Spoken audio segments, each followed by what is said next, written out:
ప్రియమైన దేవుని పిల్లలారా, ప్రభువైన యేసుక్రీస్తు వారి పేరట ప్రతి ఒక్కరికి శుభాభివందనాలు తెలియచేస్తా ఉన్నాను. మీ అందరికీ దేవుని పేరట శుభం కలుగును గాక. ఆమేన్. ఈ ఉదయకాలం పరిశుద్ధ గ్రంథము నుండి దేవుని వాక్యాన్ని చదువుతున్నాను. కీర్తన గ్రంథము 51వ కీర్తన 10వ వచనాన్ని చదువుతున్నాను. దేవా, నా యందు శుద్ధ హృదయము కలగజేయుము, నా అంతరంగములో స్థిరమైన మనసును నూతనంగా పుట్టించుము.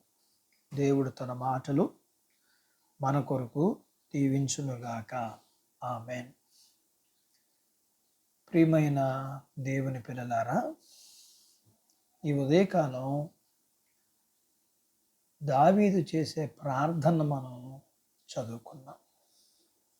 దావీదు బెత్షెబాతో పాపం చేసి దాన్ని తప్పించుకోవడానికి ఆమె భర్త అయిన ఊరియాను యుద్ధంలో చంపించి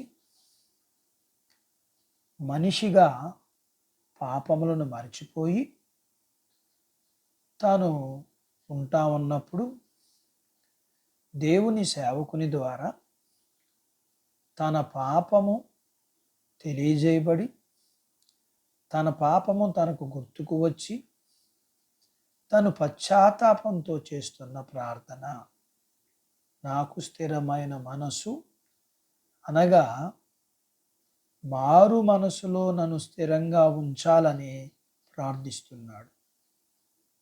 సామాన్యంగా అందరూ ప్రార్థించేది అన్నిటి కోసం, కానీ ఇక్కడ దావీదు చేస్తున్న ప్రార్థన దేవునికి ఇష్టమైనది కోరుతున్నట్లుగా ఉన్నది.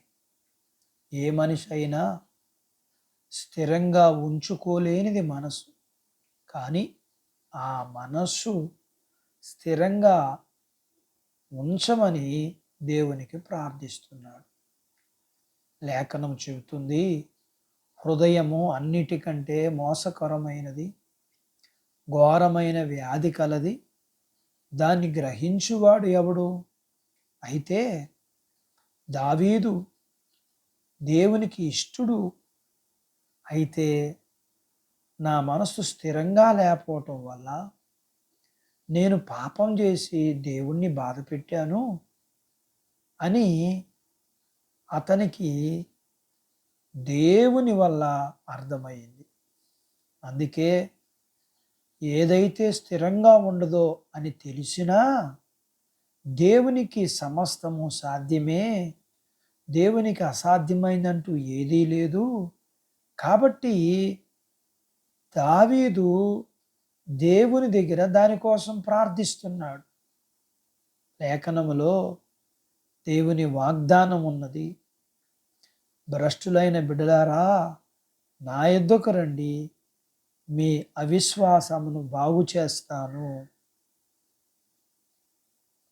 నీకు విశ్వాసము విధేయత గల మనసిస్తాను అని.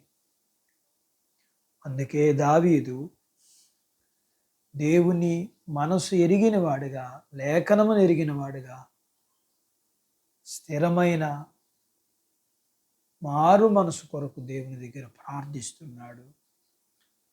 ప్రార్థించి మేలు పొందుకున్నాడు. అట్టి బాధ్యత దేవుడు మనకు దయచేయునుగాక. ఆమేన్. దేవుడు తన మాటలు మన కొరకు దీవించునుగాక. ఆమేన్. ప్రార్థించుకుందాం. మమ్మల్ని మిక్కిలిగా ప్రేమించిన మా ప్రియ పరలోకపు తండ్రి, మీ పరిశుద్ధ నామమును బట్టి మీకు వందనాలు చెల్లిస్తూ ఈ ఉదయకాలం వాక్యం విని నాతో పాటు ఏకీభవిస్తున్న ఈ బిడ్డల కొరకు ప్రార్థన చేస్తూ, దావీదు ఒక మంచి ప్రార్థన మేము వినగలగటానికి, నేర్చుకోగలగటానికి, చేయగలగటానికి మీరిచ్చిన ఈ మంచి సమయం కొరకై వందనాలు. దావీదు పాపము చేసినప్పుడు మిమ్మల్ని దుఃఖపెట్టానని అతనికి తెలియజేయబడి అతడు మారు మనసు కొరకు ఆ మారు మనసు స్థిరంగా ఉండాలని మిమ్మల్ని అడుగుతున్నట్లుగా మేము కూడా మా పాపమును గుర్తించగలగటానికి మీరు మాకు సహాయం చేసి పశ్చాత్తాపడి పాపం విషయంలో ఆయన తిరిగి మారు మనసును పొందుకుని ఆ మారు మనసులో స్థిరంగా కొనసాగటానికి ప్రార్థించే మా ప్రార్థనలో ఇది ఒక అంశముగాను ఒక భాగముగా మేము ప్రార్థిస్తూ మీకు ఇష్టలుగా ఉండడానికి, ఎందుకంటే మీ లేఖనములో ఒక పాపి మారు మనసు పొందటం పరలోకమందు మీరు సంతోషిస్తానన్నారు కాబట్టి దావీదు అలాంటి ప్రార్థన చేస్తున్నాడు.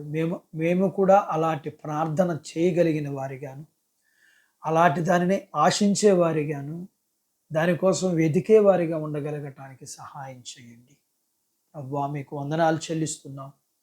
వాక్యం విని నాతో పాటు ఏకీపిస్తున్న ఈ పిల్లల కొరకు ప్రార్థన చేస్తూ వీరిని, వీరి కుటుంబాల్ని, వీరి కలిగినంతటిని దీవించండి. చిన్న బిడ్డలను, యవనస్తులను, వృద్ధులను, స్త్రీ పురుషులు, వారి చదువులు, ఆరోగ్యాలు, ఉద్యోగాలు, పొలాలు, పశువులను దీవించండి. వివాహము కావలసిన వారికి వివాహాలు అవటానికి, వివాహం అయ్యి గర్భం లేని వారికి గర్భఫలము కలిగిన వారికి సుఖప్రసూతి, ప్రసూతి అయిన తల్లి పిల్లలకి ఆరోగ్యం, స్త్రీ పురుషులు చేసుకుంటున్న జీవనాధిపతులు ఎండల నుంచి భద్రత ఇచ్చి ఎండ చేత మరి గాయమై బాధపడి వారిని మీరు స్వస్థపరచమని, వర్షాలని మీరు మాకు ఇమ్మని మీ పిల్లల కొరకు ప్రార్థన చేస్తూ మీ పిల్లల్ని అన్ని విషయాల్లో మీరు ఆశీర్వదించమని యేసు ప్రభు వారి పేరట ఈ ప్రార్థన మీకు చేస్తున్నాను తండ్రి.